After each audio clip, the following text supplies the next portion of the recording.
안녕하세요. 사연을 즐겨 듣는 30대 초반 남성입니다. 얼마 전 결혼을 하고 행복한 신혼생활을 보내고 있는데요. 참 좋은 친구를 두었다는 뿌듯함에 절로 웃음이 날 정도로 이전과는 다른 인생을 살아가고 있습니다. 언제나 제 편으로 함께 늙어갈 훌륭한 아내를 맞이하게 된 것도 큰 행운이고, 무엇보다 아내와 결혼을 하던 날 제 인생의 태도를 완전히 바꿔놓을 감동적인 일이 있었기 때문입니다. 사랑하는 아내와 부부의 언약을 맺는 인생 최고의 날을 더더욱 빛나게 해준 사연이었기에 감동이 더 컸습니다. 이 감동적인 사연을 여러분과 함께 공유하고 싶어서 사연을 제보하게 되었어요. 사연의 주인공은 어린 시절부터 동고동락해온 친구 세영이입니다. 세영이와 저는 태어나기 전부터 부모님끼리 친목이 있던 사이였어요. 부모님이 지방에서 올라와 결혼을 하면서 자리를 잡았는데, 마침 친구 세영의 아버지와 저희 아버지가 동양인데다 나이도 같으셔서 친하게 지내기 시작했다고 해요. 부모님께서 회사 사람들 말고는 아는 사람 하나 없어 외롭고 힘들었는데, 한 아파트 이웃인 세영이 부모님도 저희 부모님과 비슷한 처지였다고 해요.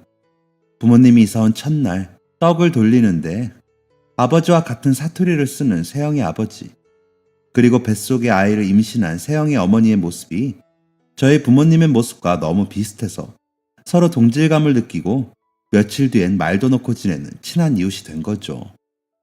그렇게 부모님들끼리 태어나기도 전부터 친분이 있으셨고, 마침 생일도 한 달 정도밖에 차이가 나지 않는 저와 세영이도 마치 친형제처럼 가까운 사이로 지냈습니다.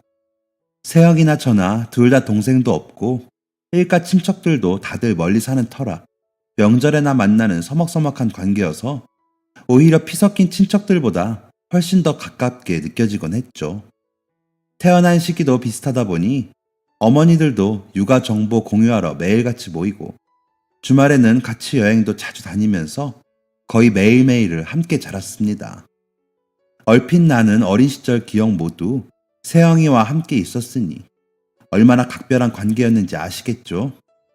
그렇게 매일 붙어 다니는 데다 가정 환경도 비슷하고 집안 내 경제 상황도 비슷했으니 아마 누가 봐도 앞으로도 계속 비슷한 삶을 살아갈 줄 알았을 거예요.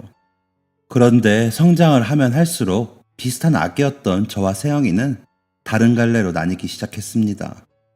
물론 아무리 친하다고 해도 형제 관계도 아니니 성격이나 외모가 달라지는 건 당연한 일입니다.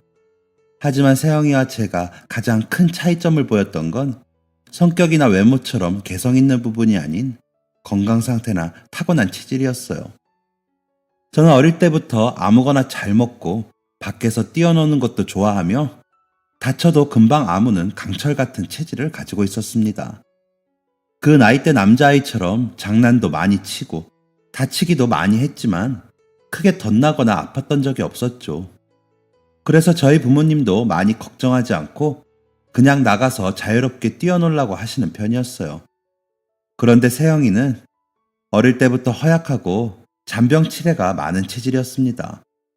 음식에 배앓이도 많이 했고 조금만 뛰어놀아도 기력이 약해지곤 했어요. 그러다 보니 성격도 조심성이 많아졌고, 세영이 부모님도 혹시 세영이가 탈이 날까봐 걱정하시는 모습을 많이 보였어요. 그렇다고 저에게 장난을 치지 말라던가 얌전히 있으라던가 하면서 세영이에게 저를 맞추려고 하는 타입은 전혀 아니셨어요. 오히려 세영이가 저와 있으면 그래도 그나마 즐겁게 뛰어논다면서 집에서는 밖에 나가고 싶어 하지도 않고 자주 아프다고 한다며 걱정하시면서 제게 고맙다는 이야기까지 하실 정도로 좋은 분이셨습니다. 세영이 부모님은 세영이가 성향이 내성적이라 잘 뛰어놀지 않아서 잔병치레가 많은 거라고 생각하시고 조금이라도 햇볕 더 보여주고 바깥 활동을 하게 하려고 애쓰셨거든요. 저도 어릴 때부터 자주 아픈 세영이가 걱정이 돼서 세영이랑 함께 놀러 갈 때는 장난도 조금 덜 치고 같이 운동할 수 있는 방법을 어린 나이에도 생각했던 것 같아요. 그래서 같이 달리기도 하고 공도 차고 했지만 항상 세영이가 먼저 지쳐서 놀이가 중단되곤 했습니다. 이런 일이 반복되다 보니 세영이 부모님도 고민이 많아지셨고 보약도 다려먹이고 병원에 가서 검진도 받으며 세영이가 건강해질 수 있는 방법을 무던히도 찾아 헤매셨어요. 하지만 그런 노력에도 불구하고 세영이는 6살 무렵 며칠 동안 원인 모를 고열을 앓더니 청력을 잃고 말았습니다. 어릴 때도 밖에서 찬바람을 받으면 자주 독감에 걸리거나 감기 몸살이 심하게 오는 경우가 종종 있었기에 그런 줄만 알았는데 그 열병은 세영이를 혼수 상태까지 몰고 갔어요. 아무리 해도 열이 떨어지지 않고 경기까지 일으켜 구급차를 불러 세영이를 병원으로 데려갔습니다. 한참 후 열이 내리고 세영이가 깨어났을 때 세영이가 고열로 혼수 상태에 빠져 소리가 들리지 않는다고 스스로 인식할 수도 없었고 열이 많이 내려간 뒤에도 부모님에게 제대로 말조차 건네지 못할 정도로 기력이 없는 상태로 오랫동안 누워 있었기에 세영이의 청력에 이상이 있다는 것을 발견한 게 많이 늦은 후였습니다. 그동안 청신경은 이미 손을 댈 수조차 없을 정도로 손상을 많이 받았고 세영이 부모님은 부모님대로 청력을 잃었을지도 모른다는 생각은 단 한 번도 하지 않으시고 그저 열이 내려서 다행이라고만 생각하셨대요. 하지만 시간이 갈수록 분명 몸은 점점 회복되는데 말을 걸거나 묻는 말에 대답을 잘 하지 않는 세영이가 이상하다는 생각이 들기 시작했다고 합니다. 저 또한 세영이 병문안을 자주 갔는데 열 기운이 남아있을 때는 항상 잠을 자고 있거나 고열로 힘들어하는 모습만 봐서 세영이가 제 말에 대답을 하는지 안 하는지 크게 중요하게 생각하지 않았어요. 조금이라도 빨리 열이 내려서 세영이가 소리가 들리지 않는다고 말했거나 주변인이 알아챌 수 있는 방법이 있었으면 그렇게 늦진 않았을 거라고. 아직도 세영이 부모님이 가슴 아파하면서 말씀하시곤 해요. 그렇게 하루아침에 세영이는 장애를 갖게 되었고 세영이의 가족들은 전과는 전혀 다른 하루하루를 맞아야만 했습니다. 처음엔 소리가 들리지 않는다는 사실도 잘 깨닫지 못하고 어리둥절해했던 어린 세영이도 날이 갈수록 점점 혼란스러움에 힘들어하는 모습을 보였어요. 세영이 부모님은 직장까지 그만두시고 세영이의 청력을 되살릴 수 있는 방법을 찾기 위해 백방으로 애썼습니다. 하지만 어느 병원을 가도 모두 고개를 절레절레 젓기만 했어요. 심지어는 해외에 있는 병원까지 몇 번을 돌았지만 아무런 수확이 없었습니다. 직장도 그만두고 모아둔 돈을 전부 써버리다시피 했는데도 세영이의 청력은 되돌릴 수 없다는 청천벽력 같은 소식만 듣고 온 세영이 부모님이 절망감이 어땠을지 감히 상상도 되지 않아요. 저희 부모님도 세영이 소식을 듣고 안타까움에 많은 눈물을 흘렸는데 세영이 부모님은 오죽하셨겠어요. 저는 소리를 듣지 못한다는 게 어떤 건지 제대로 알지도 못하면서 어른들이 우는 모습을 보고 세영이에게 큰일이 일어났다는 걸 서서히 실감했어요. 매일같이 실과 바늘처럼 붙어 다니며 함께 시간을 보냈는데 이제 함께 시간을 보낼 수 없으면 어떡하지? 내가 하는 이야기를 알아듣지 못해서 대화를 나눌 수 없게 되면 어쩌지? 하는 걱정이 어린 마음에 가득 찼습니다. 하지만 세영이는 꼬마 아이라고 믿기지 않을 정도로 의젓하고 긍정적인 모습으로 갑작스런 불행을 잘 헤쳐나갔습니다. 아무런 소리도 듣지 못하고 살아가야 하는 게 무척 무섭고 힘들었을 텐데 오히려 의젓한 모습으로 슬퍼하는 부모님을 위로했어요. 세영이가 소리가 들리지 않는 것을 더 이상 고통스러워하지 않고 받아들이려고 노력하는 모습을 보이자 세영이의 부모님도 다시 힘을 내어 살아갈 용기를 내기 시작했어요.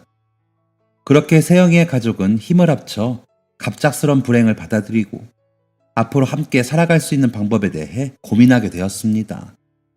다행히 세영이의 경우 말을 배우기 전에 청력을 잃은 게 아니라서 청력만 잃었을 뿐 말은 곧자라곤 했어요.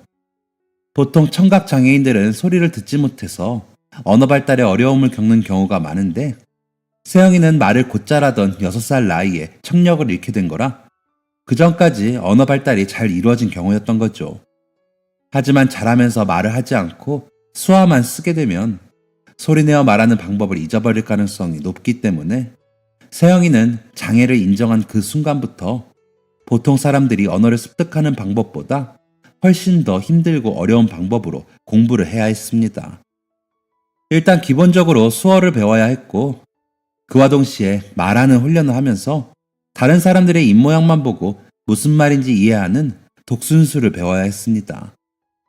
학교도 들어가기 전인 어린 나이에 복잡하고 어려운 공부를 하는 게 많이 힘들었을 텐데, 세영이가 타고나길 차분한 성향이고 학구열도 높고 머리도 좋아서 오히려 성인이 배우는 것보다 훨씬 빠른 속도로 배워나갔어요. 저도 세영이와 함께 대화를 나누고 싶어 수화를 배웠습니다.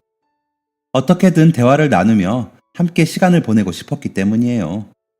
그런데 막상 수화를 배워보니 대화를 나눌 수 있을 수준이 될 때까지는 아주 많이 배워야만 했고, 무엇보다 세영이가 훨씬 빠른 속도로 진도가 나가는 탓에 속도를 따라가느라 힘들었던 기억이 나네요. 물론 세영이가 말도 할 수 있고 독순수를 배우고 난 뒤에는 제가 하는 말도 쉽게 알아들을 수 있었지만, 그래도 친구로서 세영이와 하나라도 함께하고 싶고 뭐라도 배우고 싶었던 마음을 세영이 부모님이 예쁘게 봐주셔서 항상 세영이가 수업을 갈 때마다 따라가곤 했어요. 그렇게 함께 보냈던 시간들이 쌓여 지금까지 세영이와 끈끈한 관계를 이어갈 수 있었기에 더더욱 애틋하고 행복했던 추억이네요. 그렇게 세영이와 함께 매일같이 시간을 같이 보내며 성장 과정을 같이 했습니다. 처음 입학할 때 세영이도 저와 같은 학교에 입학했지만 수업 내용을 도통 알아들을 수가 없었던 세영이가 결국 얼마 지나지 않아 특수학교로 전학을 가게 되면서 아쉽게도 학교는 같이 다니지 못했어요. 그래도 한 동네에 살기에 매일 학교가 끝나면 만나곤 했습니다. 만약 초, 중, 고를 다 같은 학교를 나왔다면 더 많은 추억을 쌓을 수 있었겠지만, 일반 학교를 다니게 되면 세영이는 수업 시간 내내 선생님의 입모양만 뚫어져라 바라봐야 했어요.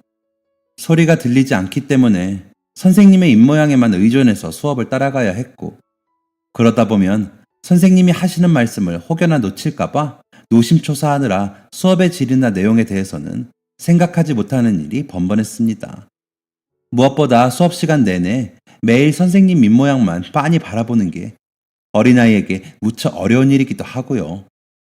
어린 시절부터 책 읽는 걸 좋아하고 학구열이 높았던 세영이이기에 여러모로 일반 학교를 다니고 싶은 마음이 컸지만, 앞으로의 미래를 위해 힘든 결정을 내리고 전학을 가게 된 거죠. 저로서는 세영이의 전학 소식이 너무 슬프고 아쉬웠습니다. 하지만 학교에서 다른 아이들이 세영이를 놀리는 걸 종종 봤기에 마음이 놓이기도 했어요. 못된 아이들 몇 명이 세영이가 귀가 들리지 않는다고 자기들끼리 키득거리며 세영이를 놀리는 걸 많이 봤고, 그래서 제가 대신 싸우는 일이 잦았기 때문입니다. 저는 독순수를 배우면서 차차 사람들이 입모양을 읽기 시작하는 세영이가 아이들의 잘못된 말로 상처를 받는 게 제일 걱정이 되었어요. 그런데 청각 장애를 가진 아이들을 위한 특수학교에 다니게 되면 적어도 장애를 가지고 상처를 받는 일은 없을 테니 오히려 다행이라는 생각이 들었죠. 함께 학교 생활을 공유하지 못한다는 건 많이 아쉬웠지만, 학교를 마치고 오면 항상 서로 집이나 놀이터에서 만나 그날 학교에 있었던 일에 대해서 대화를 나누곤 했어요. 저는 아이의 다른 문화와 방식을 가지고 있는 세영이 학교 이야기를 듣는 걸 무척 좋아했고, 세영이도 저희 학교에서 일어나는 일들에 호기심을 가지곤 했어요. 학교를 같이 다니진 못했지만 서로 학교 생활에 대해 대화하고 이야기를 공유하면서 아쉬움을 달래곤 했습니다.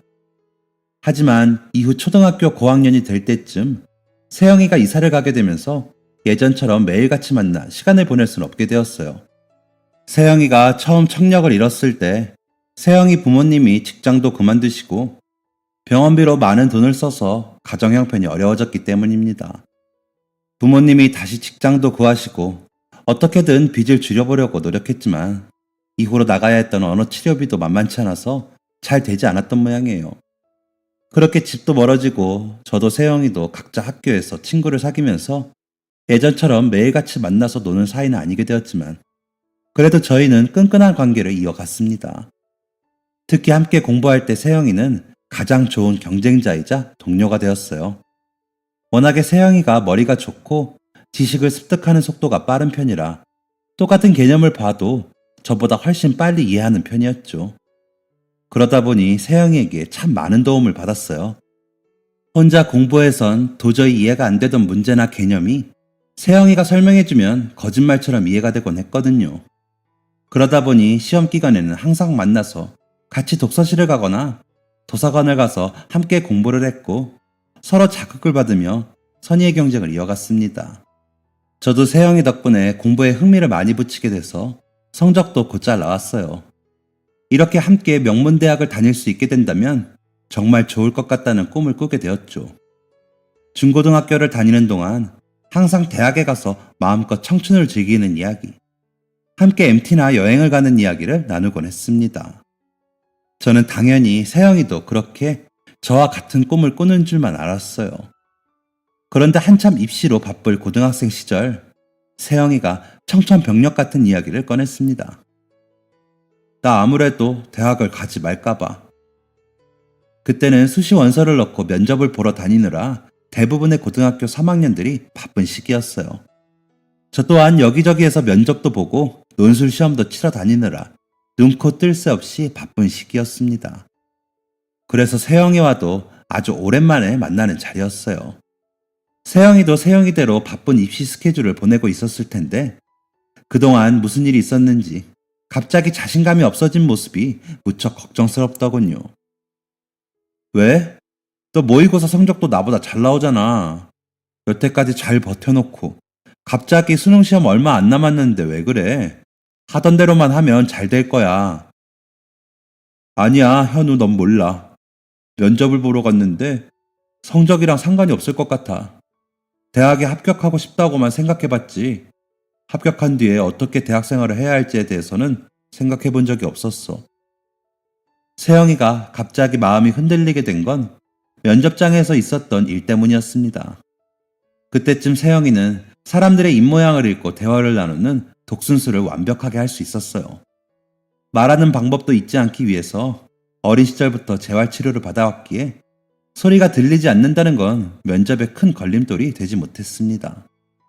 세영이의 부모님도 후에 사회에 나가서 건청인과 함께 더불어 사는 법을 가르쳐주기 위해 세영이를 어릴 때부터 언어 재활치료를 꾸준히 받게 한 거였고, 세영이도 열심히 배워왔으니 앞으로 씩씩하게 나아갈 일만 남아있었어요.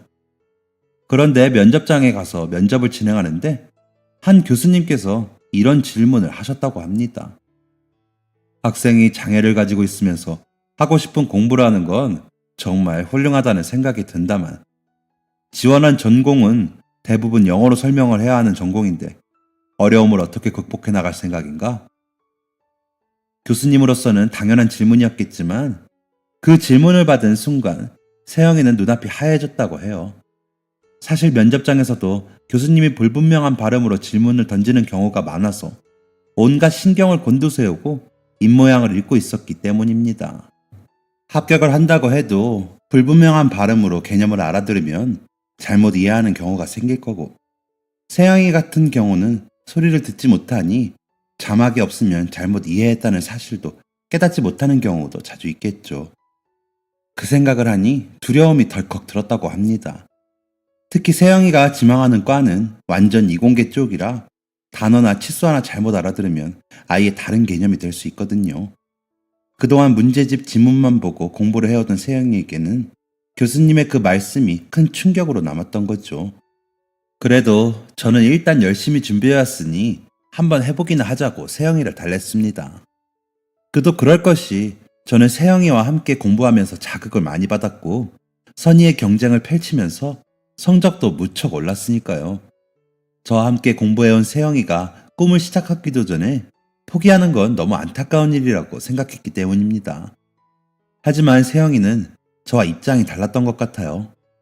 일단은 어린 시절부터 쌓여온 빚 때문에 가정 형편이 무척 어려운 상황이기도 했고, 그러다 보니 학비 걱정도 많이 됐을 것입니다.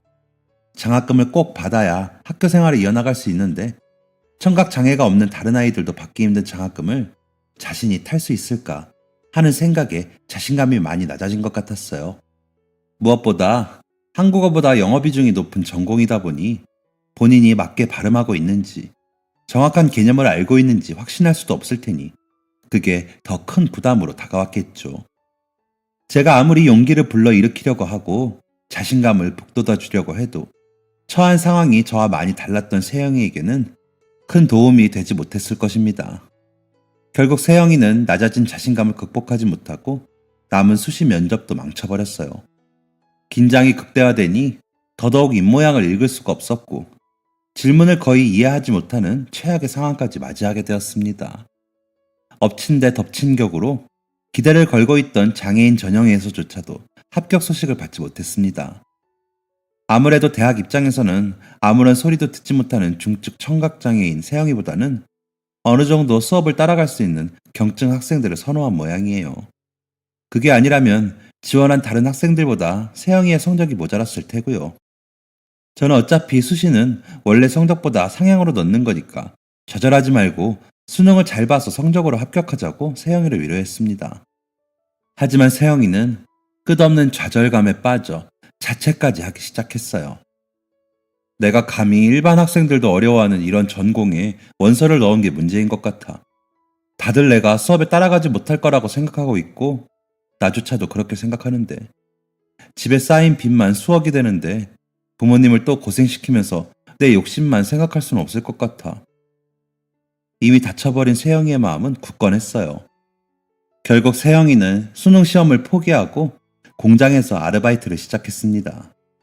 세영이에게는 몇 개의 부업을 더하면서 제대로 눈도 붙이시지 못하고 일하는 부모님에 대한 죄책감이 자신의 꿈보다 더 컸던 모양이에요.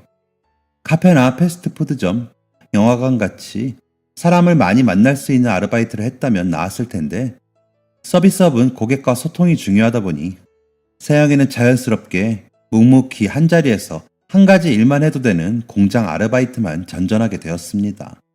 그러다 보니 긍정적이고 용감했던 성격은 온데간데 없어지고 사람 만나는 것도 힘들어하고 점점 집 안으로만 숨어 들어갔어요. 그런 세영이를 남겨두고 혼자서 대학생활을 시작한 제 마음도 무척 무거웠습니다. 어떻게 하면 세영이를 예전처럼 돌릴 수 있을까? 곰곰이 생각해 보았지만 아무리 생각해도 정답은 세영이에게 잃어버린 꿈을 다시 되찾아주는 것 뿐이었어요. 그래서 봉사동아리에 가입해서 특수교육에 대해 공부도 해보고 인터넷 자료 조사도 하면서 방법을 찾아보았습니다. 조사를 해보니 세영이처럼 소리가 아예 들리지 않는 청각장애인들도 대학교에 다니는 사례가 종종 있더라고요. 하지만 그런 학교는 정말 몇 없는 소수의 학교로 대학 강의실 한 곳에 자막을 띄울 수 있는 특수장비를 설치하거나 속기사를 고용하여 수업을 진행하는데 모든 수업을 다 그 강의실에서 진행할 수가 없어. 집안 형편상 장학금을 꼭 따야만 하는 세영이에겐 어려움이 있어 보였어요. 대부분의 청각장애인들도 이 문제 때문에 대학에 갈 엄두를 못 내고 있는 설정이라는 기사도 있었고요. 그 기사를 보자 갑자기 머릿속이 반짝 빛나면서 좋은 생각이 떠올랐습니다. 그 길로 바로 세영이를 찾아가서 제 계획을 말했어요. 일단 저와 같은 학교, 같은 과에 입학을 한 뒤 수업 시간을 최대한 맞춰보고 제가 수업을 속기해주는 계획이었어요. 세영이가 저와 같은 전공을 희망하기도 했을 뿐더러 함께 수업을 듣게 되니 세영이 혼자 수업을 듣는 것보다 부담도 훨씬 덜고 수업을 정확하게 이해하는 데도 도움을 줄 수 있으니까요.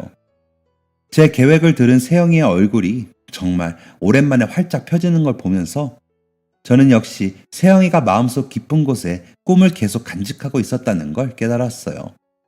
현실이 너무 고되어서 그 꿈을 이룰 수가 없게 되자 자꾸만 집 안으로 숨으려고 했던 거예요. 다시 수능 공부를 시작한 세영이는 이전보다 더 열심히였고 무엇보다 꿈을 이루기 위해 뚜렷한 목표가 생기니 무척이나 행복해 보였습니다. 점점 어두워지는 세영이를 보며 마음 졸이셨던 세영이 부모님도 저에게 무척 고마워하셨고 저 또한 가장 친한 친구인 세영이가 다시 밝아지는 모습을 보는 게 기뻤어요. 세영이는 그렇게 당당하게 수능을 쳐서 저와 같은 과에 입학할 수 있게 되었고 저는 그렇게 꿈에도 마지 않던 세영이와의 학교 생활을 마침내 할 수 있게 되어서 무척 든든하고 기뻤습니다. 태어날 때부터 친구 사이로 지내왔다 보니 친한 친구가 같은 학교에 다닌다는 느낌보다는 제 형제가 같은 과에 입학했다는 든든함이 있었어요.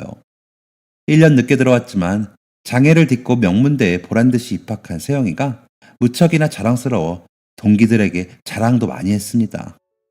제 이야기를 듣고 동기들도 다들 감동받아서 혹시 제가 세영이와 시간이 맞지 않으면 자신들이 도와서 수업을 함께 듣고 속기를 해주겠다고 하는 친구들도 많았어요. 그 친구들 덕분에 세영이도 저도 참 많은 도움을 받았습니다.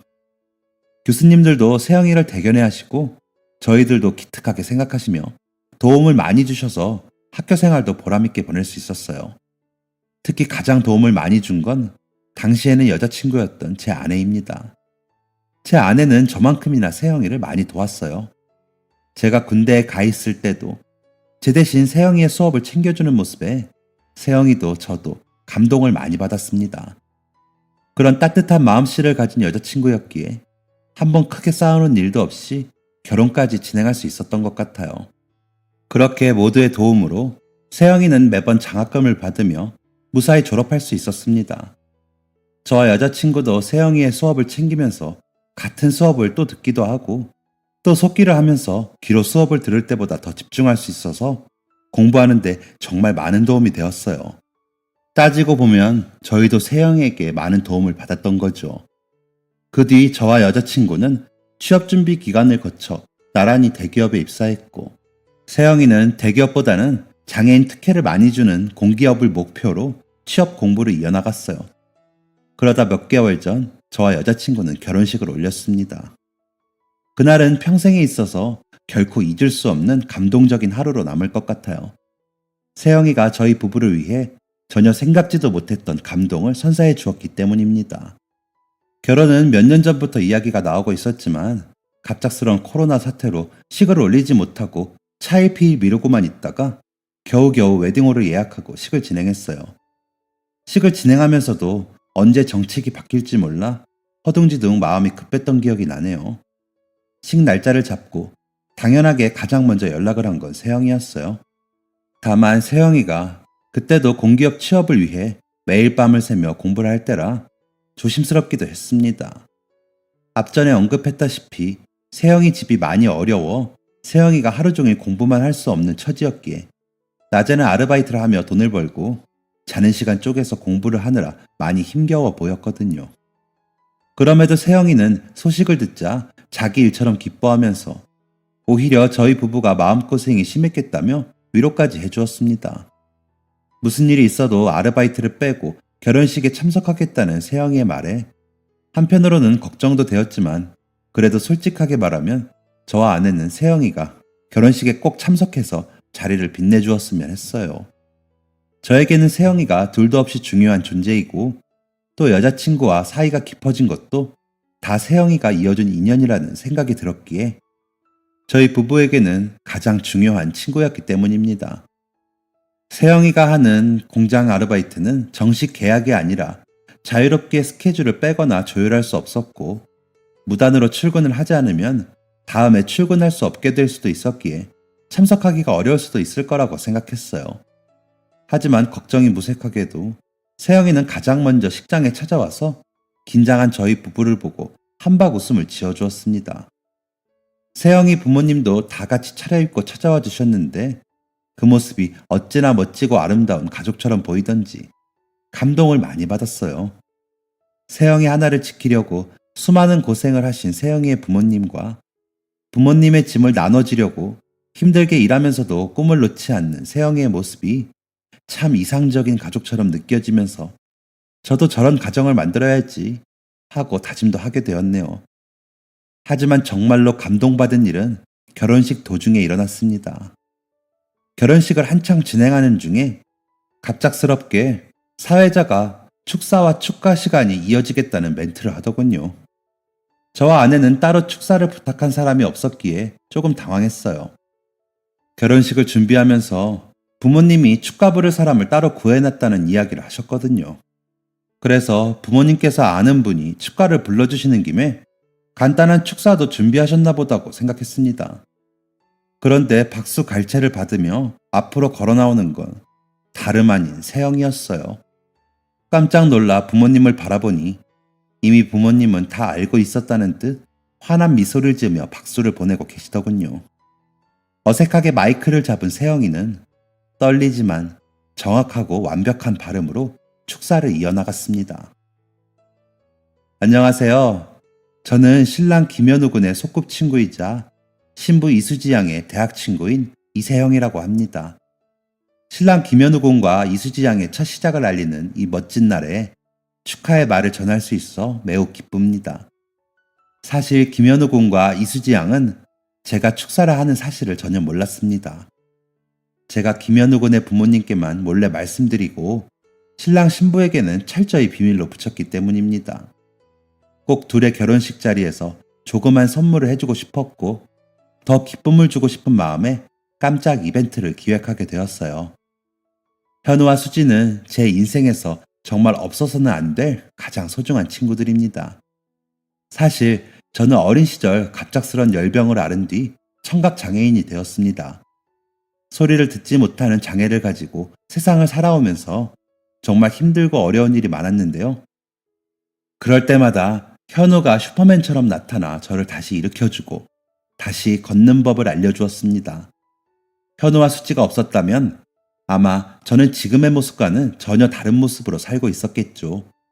대학 시절 저를 위해 모든 수업에 속기를 해주고 공부를 너무 하고 싶었던 제가 원 없이 대학 공부를 할 수 있게 도와주었던 현우와 수지 덕분에 저는 희망을 잃지 않고 꿈을 위해 한 걸음 한 걸음 나아갈 수 있었습니다. 그간 현우와 수지가 결혼식을 위해 마음고생을 많이 하는 걸 옆에서 같이 지켜보면서 저도 참 이 코로나 사태가 마음이 아프고 힘겨웠는데요. 그럼에도 불구하고 현우와 수지가 부부로서 첫걸음을 떼는 이 좋은 날을 함께 할 수 있어서 무척이나 기쁩니다. 항상 옆에서 지켜봐온 현우와 수지는 그 누가 봐도 마음이 따뜻해질 정도로 정 많고 주변 사람들을 잘 챙기는 멋진 사람들이었어요. 마침내 두 사람이 함께 부부의 연을 맺게 되는 이 멋진 날, 부부가 함께 하는 길에 모든 축복과 행복이 가득하길 바라며 제가 받은 은혜도 긴 세월 동안 꼭 보답하고 싶습니다. 함께 해주신 모든 분들께 감사드립니다. 축사를 마치며 제가 현우와 수지를 위해 축가 한 곡을 준비했는데요. 앞서 말씀드렸다시피 저는 청각장애가 있어 제가 부르는 노래를 듣지 못합니다. 그래서 실력이 많이 형편없지만 예쁘게 잘 봐주시면 좋겠습니다. 정말 오랜 시간을 함께 해온 현우에게 한 번도 노래하는 모습을 보여준 적이 없었기에 용기를 내보았습니다. 하며 예식 단상에 있는 커다란 스피커의 앞에 마이크를 잡고 한쪽 무릎을 꿇고 앉았습니다. 그리고 스피커 위에 가만히 손을 올렸습니다. 사람들은 의아해했습니다. 약간 웅성이는 소리도 들렸어요. 이윽고 반주가 시작되었고 세영이는 스피커에서 흘러나오는 음악의 진동에 박자를 맞춰가며 노래를 시작했습니다. 이어진 세영이의 노래는 음정 박자가 많이 틀려 도저히 노래라고는 볼 수 없을 정도였지만 그때 세영이가 불러준 노래는 제가 이제껏 들어왔던 어떤 노래보다도 감동이었고 제 가슴과 목에서 뭔가가 뜨겁게 끓어오르게 했습니다. 저와 아내를 포함한 모든 하객들이 정말 눈물을 펑펑 흘렸습니다. 노래를 마치는 세영이의 눈에도 눈물이 가득 고여 있었어요. 세영이는 짬을 내서 음악을 진동으로 느낄 수 있는 방법으로 노래를 익힌 뒤 가사를 수없이 되뇌며 몇 달을 연습했다고 합니다. 소리를 들을 수 없어 노래를 익히는 것만으로도 힘들었을 텐데 노래를 부르기까지 얼마나 많은 연습을 했을지 생각지도 못한 선물에 너무 큰 감동을 받았어요. 아직도 그때 세영이의 노래를 생각하면 눈시울이 붉어질 정도입니다. 이후 결혼식장에 오신 하객분들을 만날 때마다 세영이 이야기가 이어지곤 합니다. 모두가 입을 모아 저에게 정말 좋은 친구를 두었다는 이야기를 해주실 때마다 저 또한 뿌듯한 마음이 들곤 해요. 그렇게 저와 아내의 결혼식을 세상에 둘도 없는 감동적인 하루로 만들어준 세영이는 지금은 보란듯이 목표하던 공기업에 합격했습니다. 더 좋은 소식은 진심 어린 축사를 하는 세영이를 보고 감동받은 아내의 오랜 소꿉친구와 함께 좋은 관계를 이어가고 있다는 거예요. 저와 세영이만큼 아내와 친구도 아주 어릴 적부터 오랜 친구이고 또 아내만큼이나 상냥하고 따뜻한 성격을 가지고 있는 친구이니 정말 잘된 일이죠. 세영이도 좋은 직장에 취직을 했고 아내의 친구도 직장 생활을 안정적으로 해나가는 중이라 내년쯤 결혼식을 올릴 계획도 있다고 하네요. 세영이의 결혼식에 어떻게 감동을 선사해줘야 할지 아내와 벌써부터 5만 가지 계획을 다 세우고 있습니다. 더욱이 제 소꿉친구와 아내의 소꿉친구가 부부가 된다니 세상 일 어떻게 될지 모르겠다는 생각도 들면서 인연이라는 게 참 신기하기도 합니다. 후에 저희가 아이들을 낳으면 또 세영이와 저처럼 친형제처럼 동고동락하는 좋은 친구 사이가 되겠죠. 미래의 제 아이에게 그런 친구를 만들어줄 수 있다는 게 부모로서 정말 기쁜 일인 것 같네요. 요즘은 같은 전공을 가진 저와 세영이가 함께 동업을 하는 건 어떻냐는 이야기도 나누고 있습니다.